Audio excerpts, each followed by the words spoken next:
বুবাই, এই বুবাই, শোন না, সিঁড়ির কাছে আয় একবার। উফ, আবার কি হলো? এই তো ডাকলে কিছুক্ষণ আগে, সবকিছু একবারে বলতে পারো না? হ্যাঁ বলো, কি হয়েছে? সবসময় চেঁচাবি না। আরে চেঁচাচ্ছি না, যাকে বাদ দাও। বলো এবার কি হয়েছে? না, বলছিলাম কি, ও তো আসবে বিকেলে, তো তুই তো টিভি দেখিস ওই টাইমে, তাই বলছিলাম। আরে এবার টিভিটাও দেখতে পারবো না? থুর বাবা। তুই তো এমনিতেই খেলতে যাবি রে। না, থার্সডে কেউ খেলতে আসে না, জানো তো তুমি। বাদ দাও, মুডটাই খারাপ করে দিল। সত্যিই তো, এ তো মায়ের ভারী অন্যায়। সোনার চাঁদ মানিক টিভি দেখতে বসবে, সেই সময় অন্য কেউ কেন আসবে? হোক না মায়ের স্টুডেন্ট, মা প্রায় 10 বছর পর আবার টিউশন শুরু করছে। এতদিন ছেলের পেছনে ছুটেছে, এবার নিজের কথা ভাবছে একটু। কিন্তু তাতে কি, টিভি যে দেখা হবে না। তার উপর ওর স্কুল ছুটি বৃহস্পতিবার আর রবিবার। এই দুদিন একটু শান্তিতে টিভি দেখবে, তারও উপায় নেই। বিরক্তিকর। রাগ করে নিজের ঘরে গিয়ে জানলায় বসলো ছেলেটা। এখান থেকে বাড়ির সামনে কৃষ্ণচূড়া গাছ আর বেশ কিছুটা আকাশ দেখা যায়। এখন বসন্তকাল, কৃষ্ণচূড়া লালে লাল। রোদ্দুর পড়ে যেন আরও জেল্লা বেড়েছে গাছের। 3 তলায় ঘর, এই টাইমে খুব গরম হয়ে যায়। তবে এই ভিউটার জন্য গরমটা সহ্য করে নেওয়াই যায়। গোটা বাড়িতে এটা ওর ফেভারিট স্পট। ছেলেটা ভালো করেই জানে যে রাগ করার কিন্তু কোনো কারণ নেই। ঠিক ঠিক রাগও নয় ব্যাপারটা, স্রেফ ঘ্যান ঘ্যান। ও হয়তো মন থেকেও চায় না, কিন্তু এটা ওর স্বভাব। বদলানো সহজ নয়। এই ঘ্যান ঘ্যান করা হালকা লুজার টাইপ ছেলেটি আমাদের গল্পের হিরো। হিরোর নাম হিরো, পুরো নাম হিরো ব্যানার্জি। না, আসল নাম আছে একটা, তবে সেটা না হয় নাই বললাম। সব কিছুর বর্ণনা দিয়ে দিলে কল্পনা করার আর কিছুই থাকে না, বুঝলেন? যাই হোক, দ্য ইয়ার ওয়াজ 2002। হিরো তখন ক্লাস 9। চুলে জেল দেওয়া শুরু করেছে, জামা কাপড় সম্বন্ধে আস্তে আস্তে সচেতন হচ্ছে। আর বুঝতে পারছে একটা ছেলে আর একটা মেয়ে শুধু ভাই বোন বা বন্ধু হয় না। এর বাইরেও কিছু কিছু টান আছে যা এতদিন হিরো বুঝতো না। সেদিন বিকেল পর্যন্ত জানলায় বসে রইল হিরো। একটা নতুন বই পড়ছিল। ওই বইটা নিয়ে তখন রীতিমতো সাড়া পড়ে গেছে ও স্কুলে।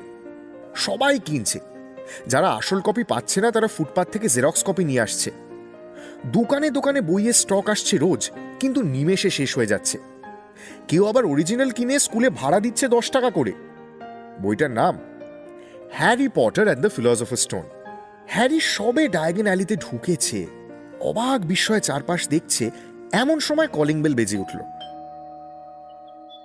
বিরক্ত হয়ে হিরো ফিরে এলো মাগলদের দুনিয়ায়।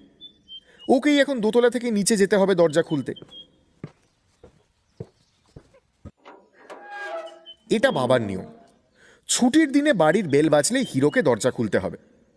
আর বাবাকে হিরো জমের মতো ভয় পায়, কাজেই অমান্য করার কোনো প্রশ্ন নেই। সদর দরজা খুলেই একটা ছোট বারান্দা। সেই বারান্দার এক কোণে আবার লোহার আরেকটা গেট। তবে কাঠের দরজাটা খুললেই বাইরেটা দেখা যায়।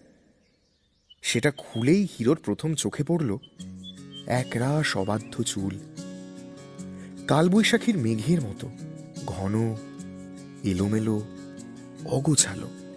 সে চুলের এমন দাপট যে মুখটা ছোট মনে হয়, আর সেই ছোট মুখে জলজল করছে দুটো তীক্ষ্ণ চোখ।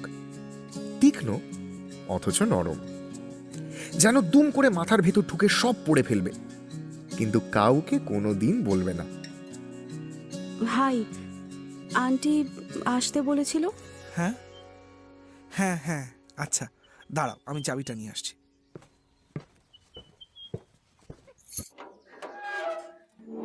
তুমি বাইরের ঘরটায় বসো, আমি মাকে ডাকছি। মায়ের ঘরে গিয়ে হিরো দেখল যে মা অলমোস্ট রেডি। অনেকদিন পর শাড়ি পরে সুন্দর করে সেজেছে মা। হিরো বুঝল আজকের দিনটা মায়ের জন্য খুব গুরুত্বপূর্ণ। মা, একটা মেয়ে এসছে, বসতে বলেছি। হ্যাঁ, ভালো করেছিস। অঙ্কিতা এসেছে মনে হয়। ললিতা কাকিমা ওর মাকে বলেছে আমার এখানে দিতে, জানিস? আসলে গত বছর রাজু মাধ্যমিকের আগে আমার কাছে বাংলা পড়ে লেটার পেল না, তারপর থেকেই ললিতা বলতো তুমি আরো স্টুডেন্ট পড়াও না, আমার ছেলেটা কিন্তু খুব ভালো রেজাল্ট করেছে, তুমি আরো স্টুডেন্ট পড়াও। তো আমি ওকে বলেছিলাম যে তুমি কয়েকটা স্টুডেন্ট দাও, তো ললিতাই আমায় বললো একটি মেয়ে আছে। মা মা একটু তাড়াতাড়ি করো, বসে আছে, অত কিছু আমায় বলতে হবে না। মায়ের এই এক দোষ, একবার বলতে শুরু করলে না গড় গড় করে সবটা বলে ফেলবে। একবারও ভেবে দেখবে না যে উল্টো দিকের মানুষটা আদৌ শুনতে চায় কিনা। মা বুঝতেই পারলো না যে হিরো ইজ নট ইন্টারেস্টেড। কে না কে, ললিতা কাকিমার কন্ট্যাক্ট, ওই মহিলাও খুব সুবিধের নয়। ধুস, কি যায় আসে, মায়ের স্টুডেন্ট মা বুঝবে। যদিও চোখ দুটো না না, একদম ওসব ভাববে না হিরো, মায়ের স্টুডেন্ট বলে কথা। প্রথমবার তো, সরি, জানতাম না। এই এক্সপ্রেশনটা এত কমন, আর জীবনের আনকমন সিচুয়েশনে এই কমন উত্তর দিতে আজ এসেছে হিরো ব্যানার্জি। হাই, আমি লাজবন্তী। আজ প্রেম.com সিজন 3-তে আপনার জন্য সোমকের লেখা গল্প হিরো ব্যানার্জি পার্ট 1, পেহলা পেহলা প্যার হ্যায়। পরের বৃহস্পতিবার যথারীতি বিকেলবেলা বেল বাজল। হিরো তাড়াতাড়ি গিয়ে দরজা খুলল এবং খুলেই ওর ভুরু কুঁচকে গেল। আজ তো ম্যাডাম একা নন, সঙ্গে একটা ছেলে, লম্বা, মাথায় ঝাঁকড়া চুল, খেলোয়াড়ের মতো চেহারা, চোখে রিমলেস চশমা। কি ব্যাপার? High, hello. ও হচ্ছে শুভ। আজ থেকে আমি আরও একসঙ্গে আসবো। হাই। হাই, এসো, তোমরা ভেতরে এসো, আমি চাবি খুলে দিচ্ছি। এই ছেলেটা আবার কে? নিজে আসবি আয়, আবার এই ল্যাম্পোস্টটাকে চোটাবার কি দরকার? হ্যাঁ, নিজের মনেই কথাগুলো বলছিল হিরো। হঠাৎ মনে হলো, আচ্ছা এই ভাবনাগুলো আসছেই বা কেন? তাহলে কি হিরো জেলাস? ধুর, ওসব কিচ্ছু না, হিরো বেশি ভাবছে। বুবাই, এই বুবাই, উফ, শান্তি নেই এই মহিলার। কি হয়েছে? সিঁড়ির কাছে আয় না একবার। আরে মহা মুশকিল তো, সব কিছু বলার জন্য সিঁড়ির কাছে ডাকে কেন? কি হলো বলো। বলছিলাম যে তোর হোমওয়ার্কটা নিয়ে নিচে আয়, ওদের সঙ্গে বসে করে নে। তোরা তো সব এক ক্লাসেরই। হ্যাঁ, আচ্ছা, কিরম অদ্ভুত লাগবে না? কিচ্ছু অদ্ভুত লাগবে না, এমনিতেই তুই কারোর সঙ্গে মিশিস না, ওপরেই থাকিস সব সময়। আমার ভাল লাগে না, নিচে আয় তো। নাও, এবার ঠেলা সামলাও। মা কেন বোঝে না যে hero is just not interested? যদিও অঙ্কিতার পাশে বসতে ইচ্ছে করে ওর। আজ একটা ব্ল্যাক টপ পরেছে, দেখতে খুব ভালো লাগছে। না না, একদম না। আজ এই অবধিই থাক।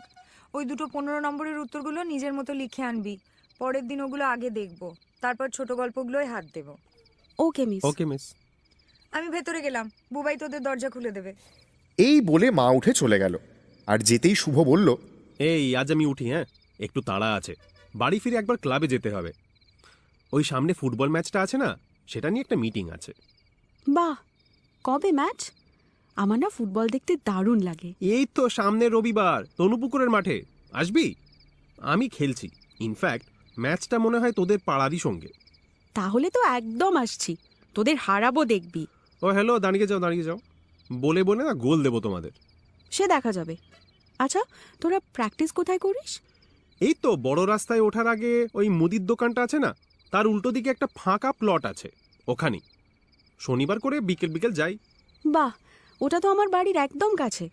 বেশ, একদিন যাবো খেলা দেখতে। হ্যাঁ, অবশ্য যদি তোদের অসুবিধে না থাকে। না না, এ আবার কি, অফকোর্স আসবি। আমার বাড়ির ফোন নাম্বারটা তোকে লিখে দিচ্ছি, ফোন করে নিস। না বাবা, দুম করে একটা মেয়ে ফোন করলে চাপ হয় যদি। আরে আমার বাড়ি একদম কুল, ক্যাজ পুরো সব ব্যাপার। দেখ খাতাটা দে, লিখে দিচ্ছি লাস্ট পেজে, আর তোর নাম্বারটাও দিস। এই এই নে।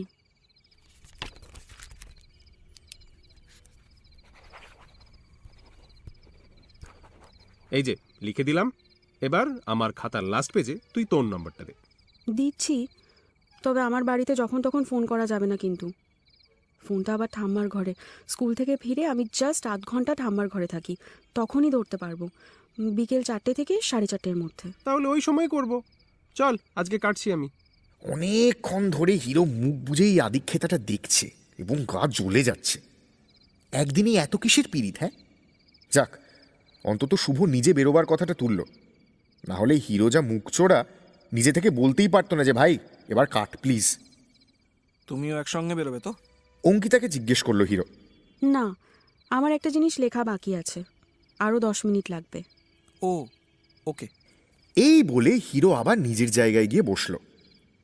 কিছুক্ষণ কোনো কথা নেই, শুধু একপাশ থেকে দেওয়াল ঘড়ির শব্দ।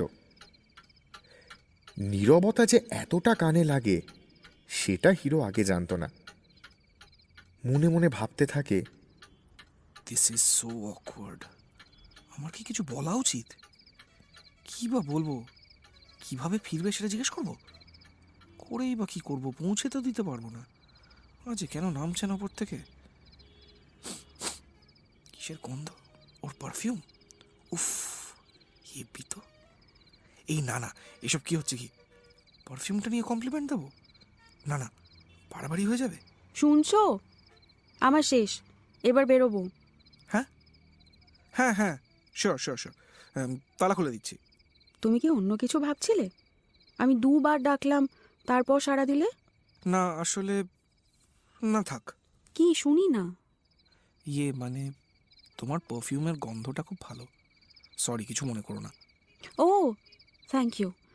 আর তোমার হাতের লেখাটা খুব খারাপ। সরি, না বলে পারলাম না। আমাদের হিরো সাধারণত মেয়েদের সামনে ছড়ায়, ভুলভাল প্রপোজ করতে গিয়ে ইগনোর হয় বা হালকা গালাগাল খেয়ে ফিরে আসে। কিন্তু এই প্রথমবার কাউকে কমপ্লিমেন্ট দিয়ে পাল্টা ইনসাল্ট, তাও আবার হাসি মুখে। হিরো কি বলবে ভেবেই পেল না। অঙ্কিতা অবশ্য মুচকি হাসল।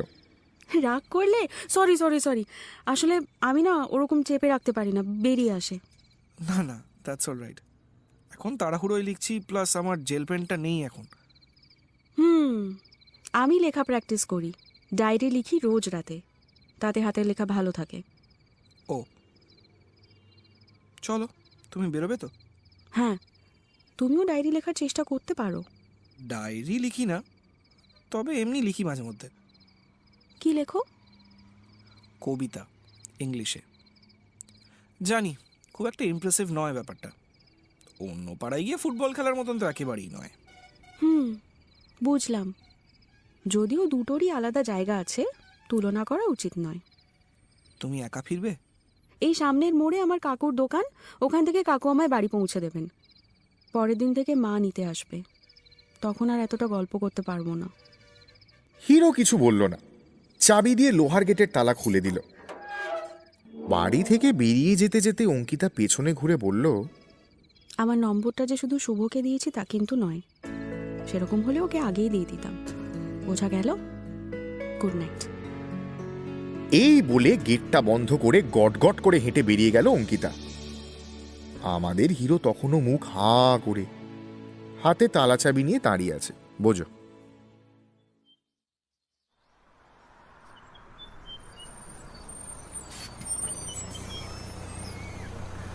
পরের দিন স্কুলে পৌঁছেই গেমস রুমের দিকে ছুটল হিরো। অ্যাসেম্বলি শুরু হতে এখনো 15 মিনিট দেরি। এই ফাঁকে গতকাল সন্ধ্যার ঘটনাটা আলোচনা করা দরকার। এরপর কি করা উচিত সে বিষয়ে একটু সাহায্য লাগবে। আর যে সাহায্য করতে পারবে সে এখন গেমস রুমে ক্যারাম পেটাচ্ছে। দরজা ঠেলে ঢুকতেই হিরো দেখতে পেল ওকে। ক্যারামের গুটি তুলে রাখছে ব্যাগে।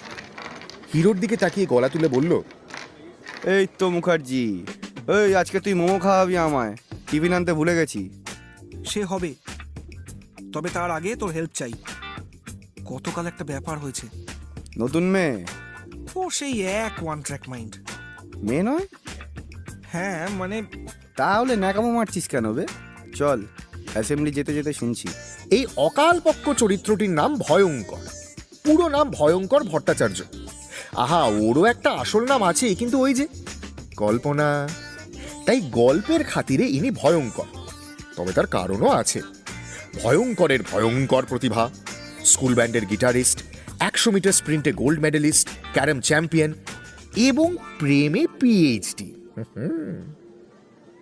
সব শুনে ভয়ঙ্কর বলল, বুঝলাম। কি বুঝলি? যে তোর দ্বারা কিচ্ছু হবে না। মানে নিজের মুখেই তো বললো মেয়েটা, শুধু ওই শুভকে নম্বর দেয়নি। তুই আবার এটা নিয়ে সাজেশন চাইছিস? আমি বলে এতক্ষণে ওর বাড়িতে গিয়ে কোলে মাথা দিয়ে শুয়ে আছি। এই ফালতু বকিস না। তাহলে কি করি? ফোন করব? আজই একদম 4:00। তারপর কি হয় সেটা আমায় ফোন করে আপডেট দিস। এবার আপনি বলুন, এরপর কি আর ক্লাসে মন টেকে? ফিজিক্স ল্যাবে অন্যমনস্ক হয়ে ইকুইপমেন্ট ভেঙে ফেললো হিরো। স্যার যথারীতি ল্যাবের বাইরে দাঁড় করিয়ে দিলেন। অন্য সময় হলে লজ্জায় কুঁকড়ে যেত হিরো, কিন্তু আজ লজ্জা পেলে চলবে না। আজ জান প্রাণ লড়িয়ে দিতে হবে। বড় ম্যাচ। বাড়ি ফিরে কোনো মতে লাঞ্চ করে উপরে নিজের ঘরে চলে এলো হিরো। মাকে বলে এলো, প্রজেক্টের কাজ আছে, কাল জমা দিতে হবে। একদম ডাকবেন আমাকে সিঁড়ির কাছে, কিছু বলার থাকলে এসে বলে যাবে। ওদের ওপরের ফ্লোরে একটা প্যারালাল ফোন লাইন ছিল। সেই ফোনটার পাশে চুপ করে বসে রইল, চোখ ঘড়ির দিকে। শুনতে পেল নিচে খাবার ঘর থেকে রেডিওর আওয়াজ ভেসে আসছে। তার মানে রাইট, মার খাওয়া শেষ। মা এবার রেডিও শুনতে শুনতে ঘুম দেবে একটা। ব্যাস, এটাই সুযোগ। ঠিক 4টে বাজতেই রিসিভার হাতে তুলে নিল হিরো। ভাবটা এমন যেন এই রিসিভার নয়, এ এক খোলা তলোয়ার, যা দিয়ে প্রেমের শত্রুদের নাশ করবে আমাদের হিরো। কিন্তু ডায়াল করার মাঝপথে রিসিভার নামিয়ে রেখে দিল হিরো। না না না না, বড্ড তাড়াহুড়ো হয়ে যাচ্ছে। এতক্ষণে যদি ও ঠাম্মির ঘরে না পৌঁছে উঠতে পারে, তাহলে কি আরও 5 মিনিট অপেক্ষা করবে? না না না না, 5 মিনিট বড্ড বেশি। 2 মিনিট, আড়াই, না দেড় ইজ ফাইন। আচ্ছা 30 সেকেন্ড, না না 1 মিনিট 10 সেকেন্ড। হ্যাঁ, থুত তো নিকুচি করেছে, যা হবার হবে। জয় মা।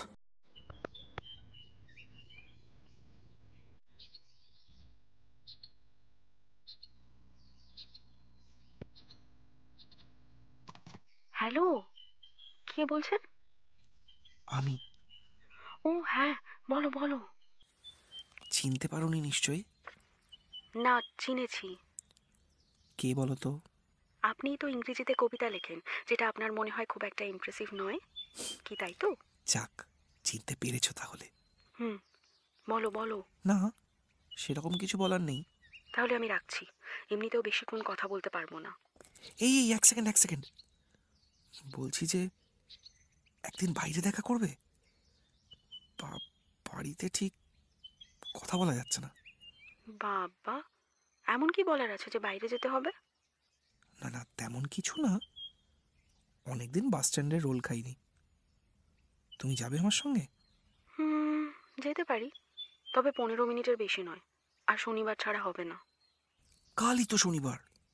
কিন্তু তুমি তো শুভর খেলা দেখতে যাবে। শুভকে আমি বুঝিয়ে বলে দেবো, ওটাও তো ইম্পর্টেন্ট না। আচ্ছা বেশ, কাল 4টে নাগাদ বাস স্ট্যান্ডে।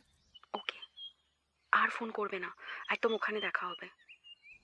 আর তুমি যদি না আসো? একই কথা আমিও বলতে পারি, তাই না? রাখলাম। এ কি হচ্ছে হিরোর সঙ্গে? সবটাই তো কেমন সিনেমার মতো। মনের মধ্যে অনেকগুলো কণ্ঠস্বর। একজন বলছে, মুখার্জি अगर ये लड़की तुझसे प्यार करती है तो ये कल आएगी। আবার অন্য একজন বলছে, ওরে আমার রথতলার রাহুল, নাম তো শোনা হোগা রে, একটু চেপে যা, ও তোকে বন্ধু ভেবেই আসছে, বেশি উড়িস না কেমন। ঝড় বয়ে চলে হিরোর মনে। তবে এই ঝড়ের ছাপটায় একটা অদ্ভুত ভালো লাগা আছে। এই অপেক্ষা, এটা যেমন টেনশন দিচ্ছে, তেমনি আনন্দও দিচ্ছে। হিরো বুঝতে পারছে যে যদি এটাই প্রেম হয়, তাহলে প্রেম আসলে একটা জ্যান্ত কন্ট্রাডিকশন। রাতে বিছানায় শুয়ে এপাশ ওপাশ করে হিরো। আচ্ছা আচ্ছা, যদি এটাই ওদের প্রথম ডেট হয় সো কল্ড, তাহলে অঙ্কিতাকে কিছু দেবে না? কিন্তু কি গিফট কিনবে? পকেট মানিও তো শেষ। ঠিক করলো অঙ্কিতার জন্য কিছু একটা লিখে নিয়ে যাবে। লুকিয়ে লুকিয়ে বাবার ডেস্ক থেকে একটা রাইটিং প্যাডের কাগজ ছিঁড়ে নিল। ক্যাটক্যাটে হলুদ রঙের কাগজ, তাতে খয়েরি লাইন টানা। হ্যাঁ, হিরোর বুক থেকে একটা দীর্ঘশ্বাস বেরিয়ে এলো। এই ম্যাদামারা কাগজের টুকরোয় কখনো প্রেমপত্র লেখা যায়? কিন্তু উপায় যে নেই। প্রায় 1 ঘন্টা পর হিরো লেখা শেষ করল, অথচ লেখা হয়েছে মাত্র 10 লাইন। হিরো একবার গোড়া থেকে পড়তে শুরু করলো। The sunshine on my shoulders were warm until you showed up, and my free time meant mystery books and coffee in a warm cup. School and everyday monotony never seemed to bore me. Perhaps my stupid mind never realized what my heart begged to see. Now my evenings are a little warmer than how I feel in broad daylight, as I sit, finishing homework and stealing glimpses of a magical sight. That day, the day I opened the door to a wild gush of wind flirting with your hair, I was jealous of things that the wind could do.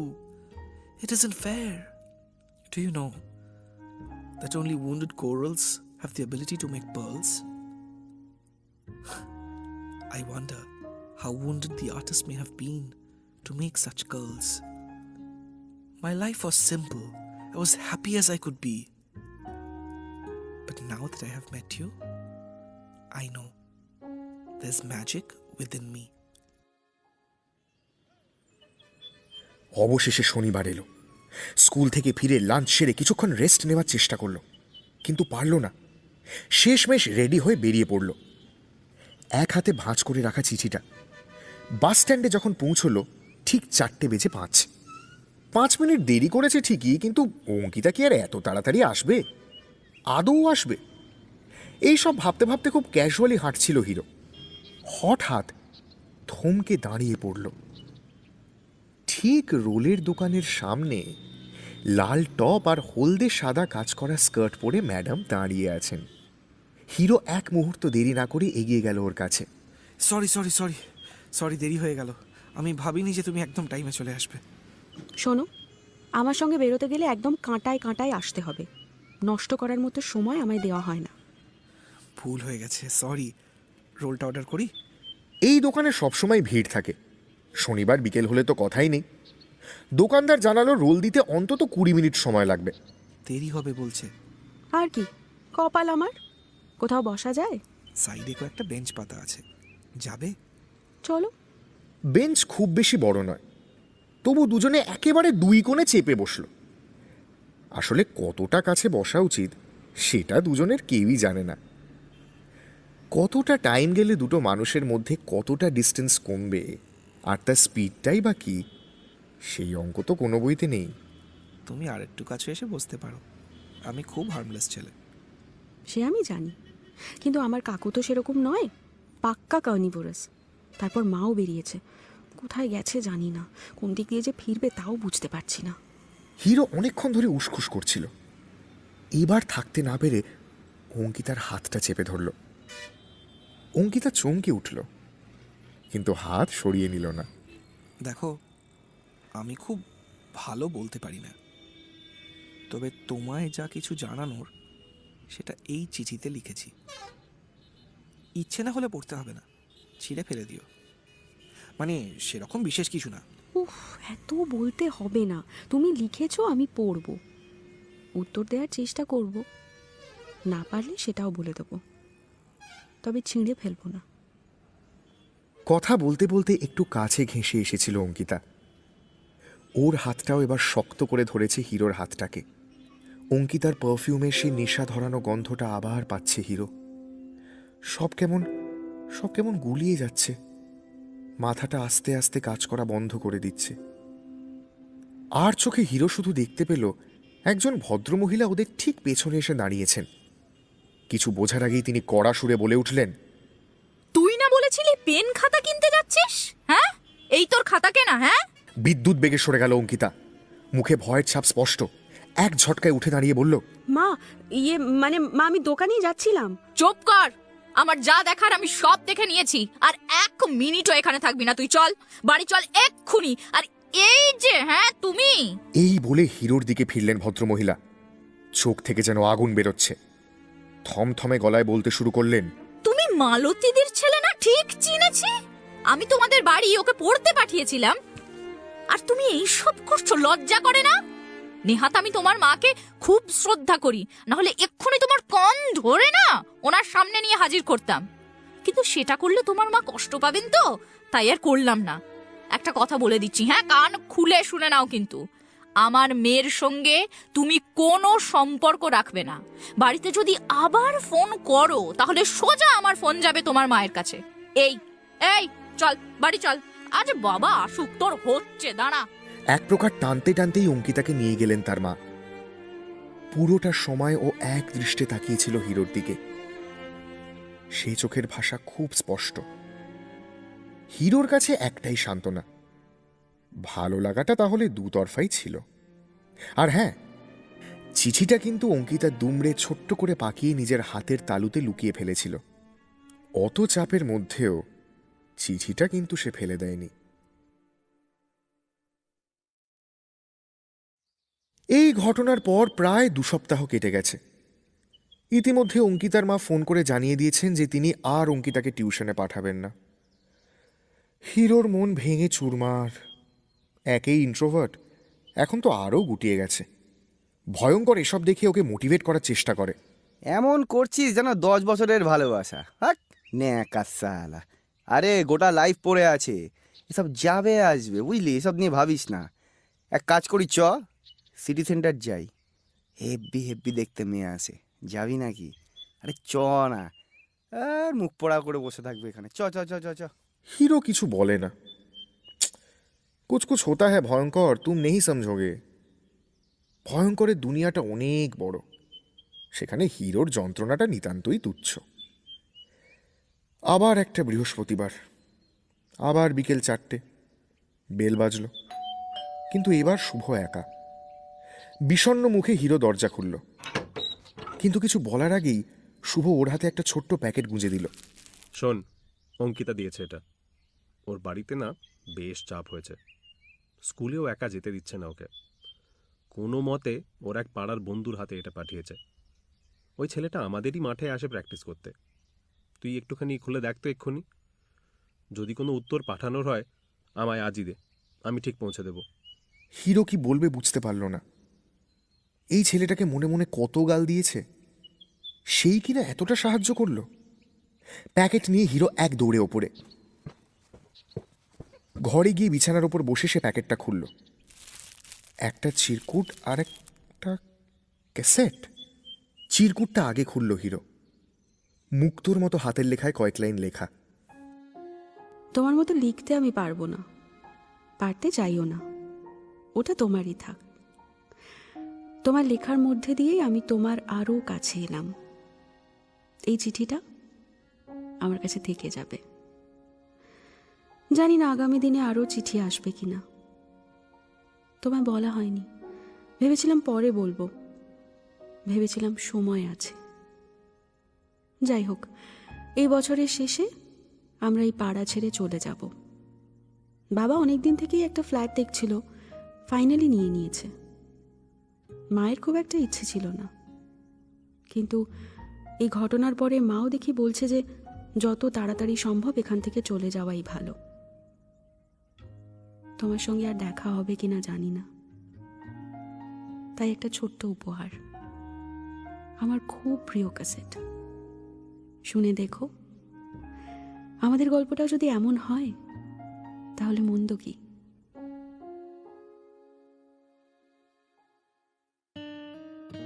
এবার ক্যাসেটটা হাতে নিল hero. হলুদ রঙের inlay আর cover, তার উপর গাঢ় লাল দিয়ে লেখা প্রিয় বন্ধু অঞ্জন দত্ত, নিমা রহমান, পরশ পাথর। বিছানার পাশে টেবিলে রাখা ছোট্ট টেপ রেকর্ডারে ক্যাসেটটা ঢুকিয়ে শুনতে শুরু করলো হিরো। 48 মিনিট পর শোনা যখন শেষ হলো, তখন হিরো বুঝল মনের ভার একটু হলেও হালকা হয়েছে।